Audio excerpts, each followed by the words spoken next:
continuing on with the section titled Active Imagination Example, talking with the inner artist. In order to make our discussion more concrete from the beginning, I will give you an example now of a session of active imagination recorded by a woman. This will be the first in a series of examples that we will look at in the next few chapters. These examples should give you a better idea of what ordinary people actually do in practice when they sit down to experience active imagination, how they approach it, how they write it out, and the different purposes that active imagination can serve in your own inner work. One point should come clear from these examples. You should not try to dress up your imagination and make it sound proper, grammatical, or refined. The object is to experience and record whatever flows out of your unconscious honestly in its raw, spontaneous form. You are not doing creative writing for other people's eyes. I think that's probably going to be a good fact to keep at the forefront of your mind. You are not doing creative writing for other people's eyes. This is a private matter between you and your own unconscious, between you and God. So let it be as rough, crude, incoherent, embarrassing, beautiful, or unregenerate as it may be when it comes spontaneously out of your unconscious. The results will be more honest and more real. This particular sample of active imagination comes from a woman who found herself lying awake one night, unable to sleep because she had become obsessed during the repainting of her house. She had worked herself into a state of exhaustion, choosing colors, buying paint, doing the work. But she found herself unable to sleep because color combinations and different ways to combine colors, fabrics, and furniture passed through her mind half the night in a fantasy she could not turn off. Since she had used active imagination before, she thought of going into her imagination to find an image that would represent the obsession. She wanted to find the one within herself who was obsessed in dialogue with that part of herself. This is an example of one of the finest uses of active imagination, to personify an unseen content of the unconscious, and that's italicized for emphasis, to personify an unseen content of the unconscious and bring it to the surface in image form so that you can dialogue with it and deal with it. We often have something vague and invisible in the unconscious that bothers us. We can feel the conflict just below the surface, but we can't see what is going on. We can't associate it with anything specific or concrete. We feel the effect, but otherwise it is so vague and formless that we can't get a handle on it. Sometimes it is an inexplicable, free-floating anger. We can't say why we are angry or at what, we just feel it. Moods, worries, depressions, inflations, and obsessions all come from within this category. When this happens, you can go to the unconscious in your imagination and ask the unseen content to personify itself. You can start your active imagination by asking, where is the obsession? Who is obsessed? Where does this feeling come from? Who is the one inside me who feels this way? What is its image? What does he or she look like? If you do this, an image eventually comes into your mind. The image may personify the obsession itself, or it may represent the part of you that is generating the effect, the one who is obsessed, depressed, moody, or angry. Here is this woman's experience as it flowed out of her in the middle of the night. She wrote some explanatory notes afterwards, which are enclosed in parentheses. Otherwise, it is what she wrote into her notebook that night as it came out of her imagination. Now this part here is in parentheses, so this is what she recounted as notes after the fact. While repainting the interior of our house, an exuberance for color and design, texture, and balance arose. As the plans progressed, however, this interest took over my mind completely. I was unable to sleep, kept awake by an endless fantasy of palettes and colors and arrays of design. What had begun as an interesting project became an obsession. This process had taken on a life of its own. It was harnessing all my resources. It functioned completely outside my conscious control. Although great energy was released, I was getting depleted. I was impatient and irritable toward my husband, who couldn't understand my great zeal. It wasn't enough to discipline myself to label this great energy in me as negative animus or an attachment. Although I felt this obsession as a negative force, I sensed that it was not so much negative as out of proportion. There was a new wellspring of vitality that had not been tapped. To control it by behavioral means would only repress this new resource back into the shadow. I would lose access to it. So I asked, what is it that has suddenly taken hold of me? In the middle of the night, I entered into a dialogue with that energy inside me to find out who it was and what it wanted. The title, the dialogue is titled My Active Imagination. Again in parentheses here. As I wrote it down in my notebook, E represents ego, my conscious mind speaking, and JA represents the voice that was revealed after a while to be a Japanese artist. I could not see the figure who was speaking at first. So here's the dialogue, beginning with E. What is happening here? I've been taken over by an unknown force. I can't sleep for the barrage of hues before my eyes. What are you doing? What do you want? Who are you? Then a voice. Sounds like a feminine voice in my imagination. The colors are so lovely. See the interplay? See how they evoke different aspects of nature? These in particular go so well with the wood tones of the bookshelves. E. Excuse me.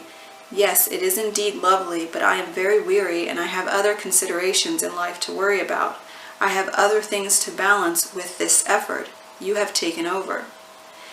Parentheses. At this point, I began to realize that the feminine voice inside me was not so much obsessed as thrilled at the colors. Voice. I have a clear idea of what wants to be created here. I am trying to find the right tools. We must find the right fabric and paint and design to make it happen, to make it physical. E. That is fine, but must you do it all night? With 3 question marks. Now it says JA for Japanese artist. Oh, yes, I see what you mean. Parentheses. The figure grows clearer to me. This is a Japanese figure. At first it looked like a masculine figure, but now I see that it is neither masculine nor feminine, but androgynous. I feel that this is an artist dressed in orange Zen Buddhist robes. The being stays silent, as though wounded. I am suddenly, quote, tracking on this being's personality, and I, quote, know that it has sensitivity, a vision derived from a meticulous appreciation of physical nature. I feel that I don't want to lose this being. I feel my irritation and frustration evaporating. I am getting very interested in this creature. E. Please don't retreat. I am not angry. We can come to an agreement so that we both can thrive. Why are you pushing me so hard? J.A. I am afraid. E. Afraid of what? J.A. I am afraid that I will be locked up again. E. Locked up? J.A. There are rarely any opportunities for me to express myself. It seems I must work very fast and intensely while the door is open to me. Soon it will be over and I will be locked up again. E. I begin to see what you mean. In my life, there have been very few outlets provided for you, so few that I hardly knew you existed. The culture I live in doesn't provide any place for you, and I have not stood separately from my culture in this matter to provide for you. J.A. That is true. I feel that I've been starving. This may be my only opportunity. E. It doesn't have to be. If I provided other vehicles for you, other ways to express yourself, would you feel less desperate? Could you decrease your intensity? Yes. Parentheses. There is a long pause. Then the being speaks very gently. Do you Are you aware of what that implies? Parentheses, I feel apprehensive. I am about to commit myself to something that perhaps I can't back out of.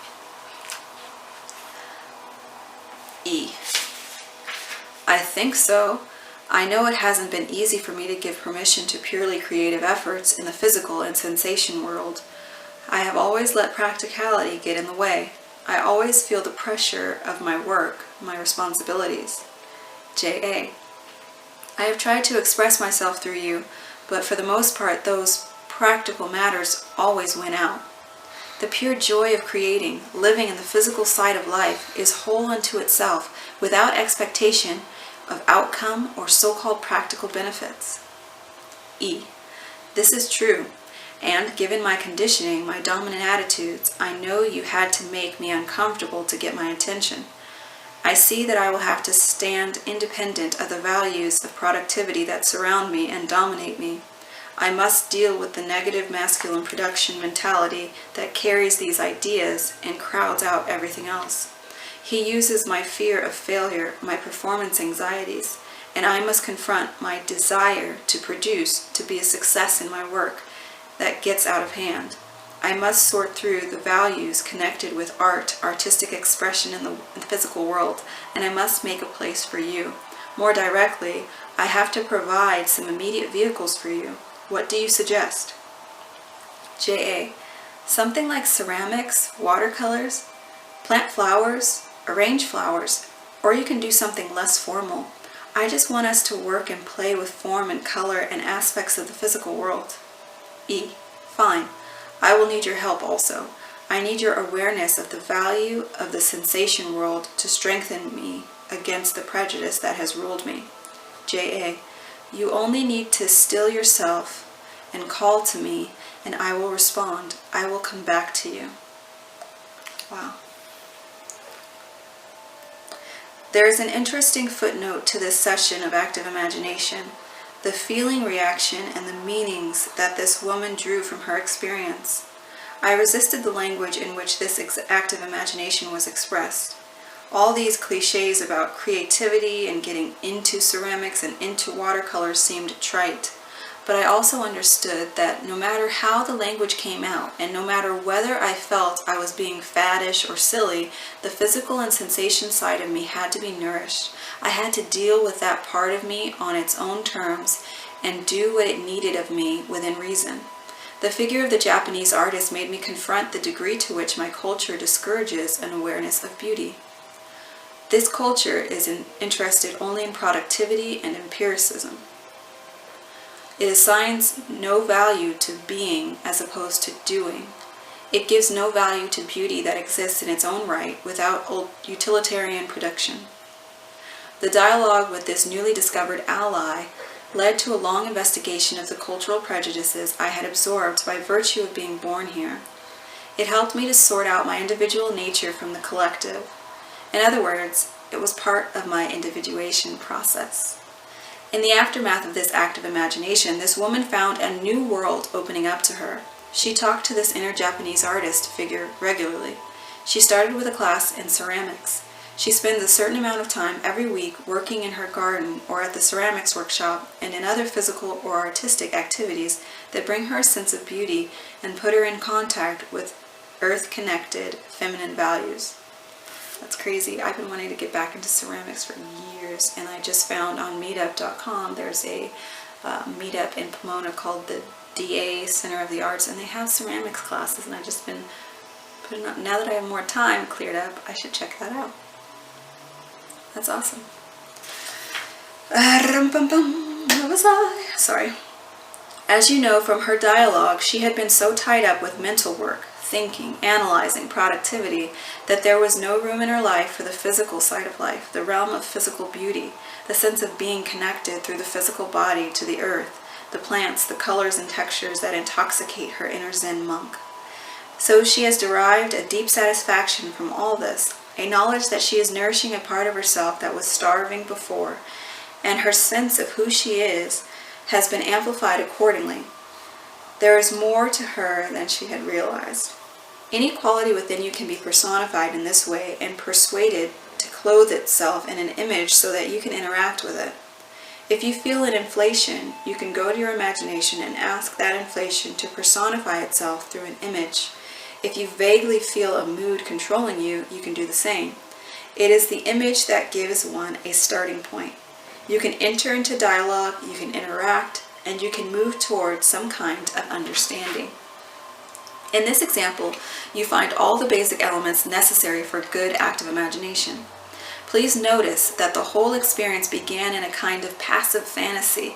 As this woman lay in bed, colors and images of infinite possibilities floated before her eyes. At that point, she was merely a spectator, possessed by the fantasy. She converted this fantasy into active imagination precisely at the point where she stood outside the fantasy as a conscious ego mind, as an independent force in her own right, and then began to take an active role. She began to ask some questions and expect some answers. She looked for the one who was behind all this, who was generating this stream of fantasy. As a result, the image was constellated and the conversation could begin. Another indication that this is real active imagination is that she was involved with her feelings in what was going on. She was upset with the situation, but she was also concerned and moved when she found that there was a strong part of her inner self that had been ignored and repressed. She valued that part of herself. She appreciated it.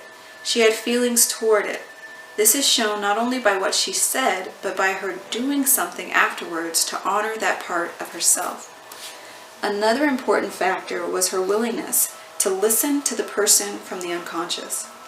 She did not try to dominate or override the inner voice. She was willing to let it have its say and to learn from it. There are many concepts relating to active imagination that we will explore in the chapters ahead, but already in this example you have the basic principles you will need in order to do genuine active imagination. If you hold them firmly in your mind, you are already launched on the path toward understanding and using this high art.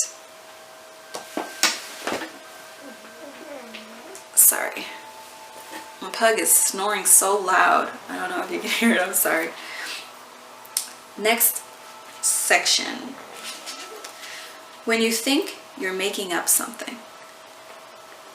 A new patient came to do analysis with me. He was an intelligent man, but I could sense that he was also a rogue. You could feel it when he walked in for the first session. There was a certain look in his eye. For the first few sessions, nothing happened. He could remember no dreams, and there was no significant discussion. I wondered why he was interested in analysis at all. So I taught him about active imagination, thinking that this would be the way to unlock his unconscious and find out what was going on inside him. At first, nothing happened. No active imagination. I explained the 4 steps and said, go do something in your imagination. Anything. Just record it in your journal. We will start from there. The next week he returned, and he had that gleam in his eye again. I knew he was up to something. He put down a couple of pages of active imagination. It was hair-raising material. It was pure melodrama, a combination of The Perils of Pauline and 2 generations of Peyton Place all rolled into one. I don't know what those examples are, but they're italicized for emphasis. After that, week after week, he brought his pages of active imagination. The events got more intense, more desperate. It was huge battles of darkness against light, villains and victims, persecuted heroines, scandalous intrigues, and betrayals. The poor girl was jumping from ice floe to ice floe with babe in arms, crossing the river with the villain in hot pursuit. Week after week this went on, and I said very little. It was registering, but I watched to see where all this inner drama was leading, what was going on to distill out of it. One day he came in and dramatically threw down the last installment of the active imagination. There I read a terrible but also marvelous denouement of the plot that had been developing all this time. When I finished reading, he said, "There, you bloody idiot, I've been pulling your leg the whole time. I've been making the whole thing up just to make a fool out of you. There wasn't a word of truth in it." I said nothing, but I thought, well, not the first time someone has made a fool of me. Then I just sat and waited. I looked at him, and I'll never forget the change that came over his face. The triumphant expression changed slowly to one of horror. Tears came to his eyes. He said, "Damn you, damn you, damn you! You tricked me. It was all true, and I didn't know it." Then he just fell apart. You see, even when he was trying to conjure up his fake story in order to fool me and ridicule the whole process, that fake story had to come out of his own insides, his own psychological guts, as it were. While he thought he was inventing something, he was spilling out the secret contents of his interior being. That horrible villain in the story was none other than the rogue who gave him the sly gleam in his eye, who controlled him so much from hidden places. The same rogue who believed that the whole point of analysis was to make an ass out of the analyst. The persecuted heroines were none other than his own inner feminine side. His inner life and feeling life were consigned to the ice floes. All the intrigues, innocent victims, tragedies, and adventures were an involuntary reflection of the horrible conflicts that raged within his own soul. He had tried to fake it, but accidentally, in the process, he did his active imagination. He experienced the symbols from the unconscious. Finally, his active imagination brought him face to face with his inner self. He was never quite the same again. Whenever I start a patient on active imagination, I get a series of questions. How do I know that I'm not just making all this stuff up? How can I talk with someone who is only a figment of my imagination? From my experience, I am convinced that it is nearly impossible to produce anything in the imagination that is not an authentic representation of something in the unconscious. The whole function of the imagination is to draw up the material from the unconscious, clothe it in images, and transmit it to the conscious mind. Whatever comes up in the imagination must have been living somewhere in the fabric of the unconscious before it was given an image form by the imagination. Even if a person is frivolous and deliberately tries to fabricate something, to conjure up something silly and stupid, to imagine a pure fiction, the material that comes up through the imagination still represents some hidden part of that individual. It can't be made up from thin air. It has to come from somewhere inside the person who is producing the images. The real question is not the authenticity of the images, but rather, what do I do with them? It is easy to misunderstand them and misuse them, but most people never get to the real question of what to do with the revelation from the unconscious because they are so stuck in doubting its authenticity. Once, after a lecture, a man asked me, "But how do I know I am not just talking with my superego?" Sometimes you are talking with your superego, or that part of the psyche that can be called the superego. It quotes the law and tells you to conform to the ideas of right and wrong that your parents handed you, to the conventional ideas of your culture. Perhaps you, as an evolving ego consciousness, are answering back, saying that you have to question those things and think for yourself. The point is that you are talking with a part of yourself. And that is exactly the object of all of this. Another patient said, "But I just feel as though I'm talking to myself." My reply was, "Fine, you are talking to your various selves. That is the whole point. If you feel that you are talking to yourself, excellent. If you feel you are making it up, as my sly patient did, that is fine. Whatever you make up will come from your unconscious. It will be one of your interior personalities speaking.